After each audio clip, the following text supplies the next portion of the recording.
Sir नमस्कार। नमस्कार। Sir क्या नाम है आपका? बलीराम पटेल, ग्राम भोगावा, तहसील पुनासा, जिला खंडवा, मध्य प्रदेश का निवासी हूँ। संत रामपाल जी महाराज से नाम दीक्षा कब लिया आपने? संत रामपाल जी महाराज से नाम दीक्षा 20/3/2013 को ली। सर संत रामपाल जी महाराज के शरण में आने से पहले आप क्या भक्ति करते थे? संत रामपाल जी महाराज की शरण में आने के पहले मैं साधु संतों में खूब जाता था। मेरे गांव के पास नर्मदा जी है, मेरी खेती बाड़ी से लगी हुई नर्मदा जी है, वहाँ एक साधु जी का स्थान था। मैं बाबा किशनदास फक्कड़दास जी से जुड़ा और उनने मेरे को ओम नमः शिवाय का जाप दिया और साधु संतों में जाया आया करता था और गणेश राम श्री कृष्ण सबकी भक्ति करता था। सर जब आप सभी देव देवताओं की पूजा कर ही रहे थे तो फिर आप संत रामपाल जी महाराज की शरण में क्यों आए?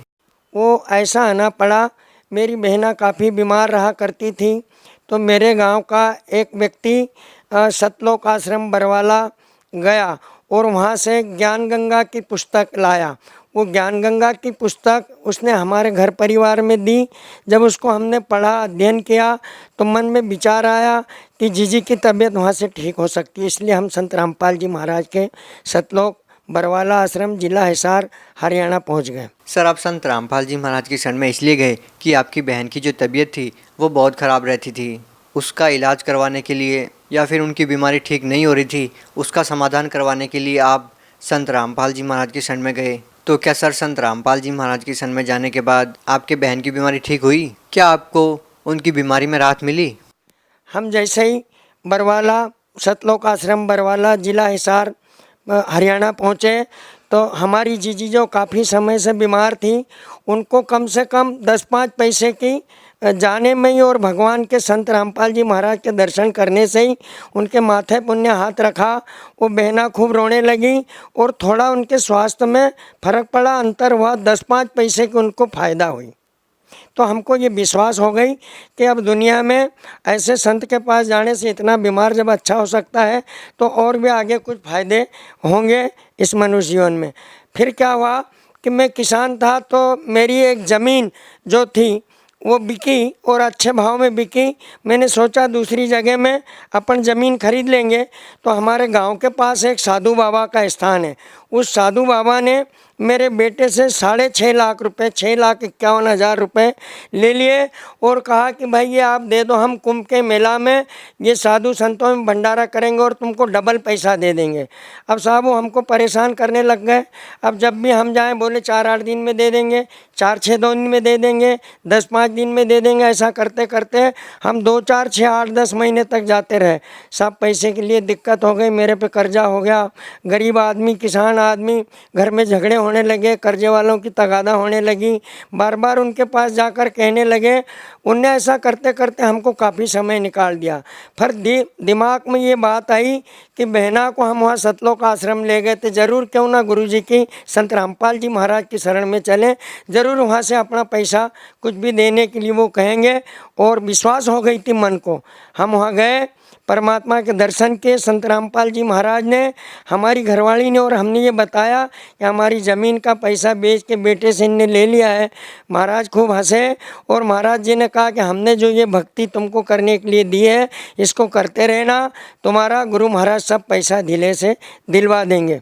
ऐसा कुछ रहा कि कुछ समय के बाद उनके गुरु जी आए, जो गांव में साधु जी, उनके गुरु इधर मथुरा के आसपास कोई उनका छापा गांव में कोई स्थान है, वहाँ से आए। उनने धीरे धीरे हमको 4 लाख रुपए के चेक दिलवा दिए। चेक को बैंक में डाल रहे थे, बैंक से वो उसका पैसा नहीं निकल रहा था, बाउंस हो जा रहा था। फिर बंदी छोड़ संत रामपाल जी महाराज की दया से वो पैसे की बिल्कुल उम्मीद नहीं थी, हम तो रोग आके रोज़ दिक्कत में थे। परमात्मा की ऐसी दया हुई, वो पैसा मेरा निकल गया। वो पैसा मेरे को वापिस उस साधु के द्वारा मिल गया। और मैं काफ़ी समय से जो बवासीर की बीमारी से बीमार था, भोजन टाइम से कर नहीं पाता था और 10-12 चिलम गांजा पीने की जो मेरे को आदत पड़ी हुई थी वो मेरी आदत छूट गई। और कर्जे में था, मेरा सब कर्जा दिवा गया, कर्जा निपट गया और आज मैं सब बातों से सुखी, चैन, अमन से हूँ। और सारी दिक्कतों झंझटों से दूर होकर के चैन अमन का जीवन जीता हूँ। गांव में रहता हूँ, किसान हूँ, ये मेरे को फ़ायदे हुए। और ऐसे छोटे छोटे अनेकों लाभ हुए मेरे को। एक बार मेरी ज़मीन की एक पावती गुम हो गई। मैंने तहसीलदार से कहा, पटवारी से कहा, कोई बनाने के लिए तैयार नहीं था। मैंने परमात्मा से अर्जी लगाई, बार बार परमात्मा को निवेदन करा। संत रामपाल जी महाराज रात को मेरे सपने में आए। यही सफ़ेद कुर्ता पजामा और जैकेट पहने थे, माथे पे साफा बांधा था। ऐसे ही मेरे मामा जी की हुलिया थी, हंस रहे थे, मेरा नाम बोला, अरे बलीराम पटेल सोया है, तेरी पावती नहीं बन रही है। मेरे को रोना आई, मैंने कहा नहीं बन रही, काफ़ी समय से परेशान हूँ, लोग परेशान करते हैं, पावती नहीं बना रहे।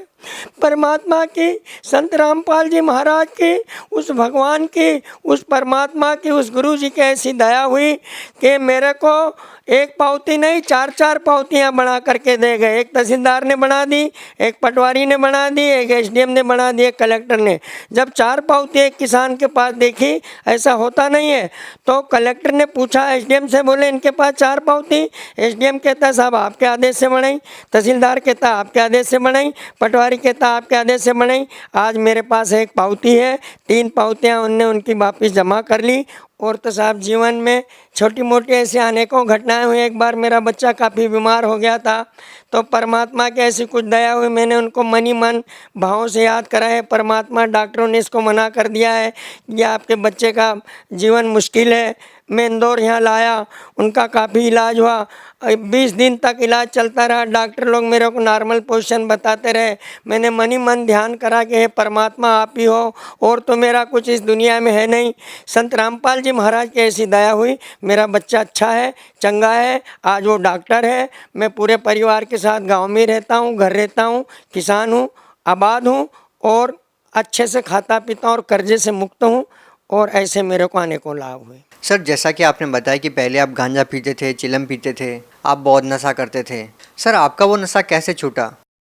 वो नशा मैं जैसे ही बरवाला सतलोक आश्रम जिला हिसार हरियाणा गया, तो संत रामपाल जी महाराज की ऐसी कृपा हुई कि उनने मेरे माथे पे हाथ रखा दर्शन करते ही, तो मेरे मन के भाव अपने आप एकदम बदल गए। और वहाँ से मेरे मन में ये भाव आ गया कि ये सब बुरी लत है। आज मैं न कोई गांजा, न कोई भांग, न कोई गुटखा। मेरे को गांजा, भांग, गुटखा, कमला पसंद कम से कम 100-150 रुपए की खर्चा लगती थी। दिन में 25 चिलम गांजा लगता था, 10 गुटके लगते थे, 5-7 कमला पसंद खाता था। वो सब छूट गई और सारी विविधाओं से दूर होकर के आज मैं बड़ा चंगा हूँ और खुश हूँ। सर यहाँ पे आपने एक हैरान करने वाली बात बताई है कि पहले आप बहुत नशा करते थे, लेकिन संत रामपाल जी महाराज के शरण में जाने के बाद उन्होंने जब आपको आशीर्वाद दिया और उनके आशीर्वाद से आपके मन के भाव ही बदल गए। सर ऐसा देखने में आता है कि जो लोग नशा करते हैं वो चाहकर भी नहीं छोड़ पाते। सरकार इसके लिए बड़ी बड़ी योजनाएं लेके आती है, नशा मुक्ति केंद्र खोलती है, उसके बावजूद भी लोग नशा नहीं छोड़ पाते हैं, सरकारें भी नशा नहीं छुड़वा पाती है। लेकिन क्या सर जो लोग नशा छोड़ना चाहते हैं और वो संत रामपाल जी महाराज से नाम दीक्षा लेते हैं तो क्या उनका भी नशा छूट जाएगा? हाँ, जो लोग परमात्मा श्री संत रामपाल जी महाराज की शरण में जाते हैं, उनसे नामदान लेते हैं, वाकई उनका नशा छूट जाता है। ये मेरा स्वयं का अनुभव भी है, ये मैंने देखा भी है। मेरे से ज़्यादा बदमाश तो और कोई हो नहीं सकता, क्योंकि मेरे को तो 25 चिलम गांजे की लगती थी। घर से पटेल आदमी था, खूब गांजा पी पी के कर्जा कर रखा था, भांग भी पीता था, और जो भी नशे थे दुनिया के वो लगभग सब मैं करता रहता था।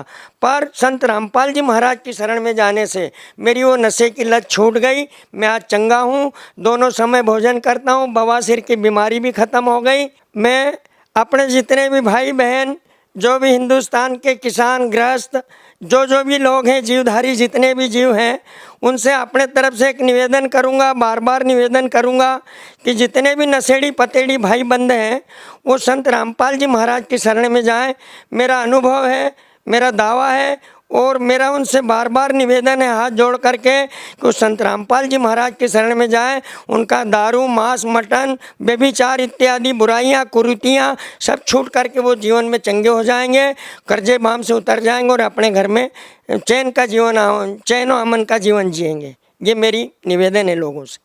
सर आप एक तरफ तो कह रहे हैं कि संत रामपाल जी महाराज से नाम दीक्षा लो और आपके सारे दुख दूर हो जाएंगे। सर संत रामपाल जी महाराज पर बहुत सारे आरोप लगते हैं और आज वो जेल में हैं। सर क्या कहना चाहेंगे?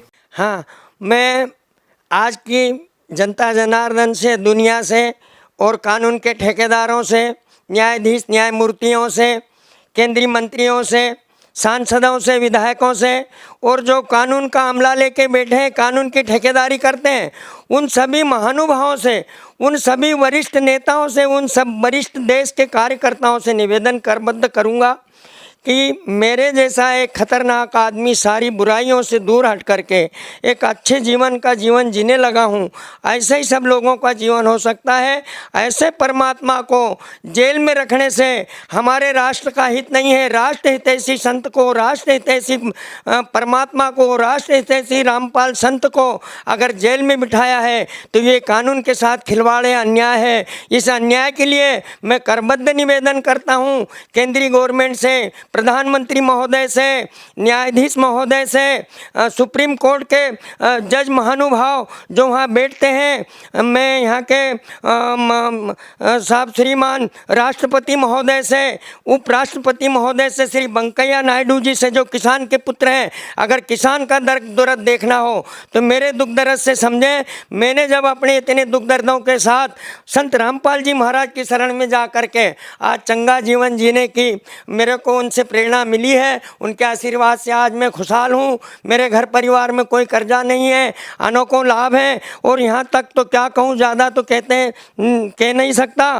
पर जहाँ मैं कर्जे में था, पैदल चलने के लिए साइकिल नहीं थी, थका मांदा घूमता था, 15-15 दिन तक साधु संतों में, तीर्थों में जाता था, भूखा प्यासा मरता था, भोजन मांग मांग के भंडारों में जिमता था।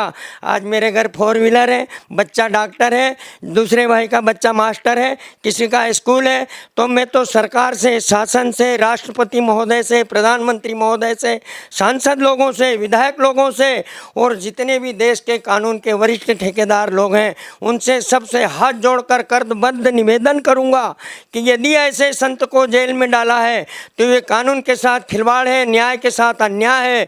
ऐसा अन्याय न करें और ऐसे संत को जेल से बाहर निकाल करके और उनका नाम उपदेश लें तो देश नहीं, प्रदेश विदेश तक सुधर जाएगा और ये सारे देश में युवा पीढ़ी, वृद्ध पीढ़ी और जितने भी जीव जंतु जनार्दन हैं वो सब खुशहाल हो जाएंगी। ये मेरी करबद्ध निवेदन है।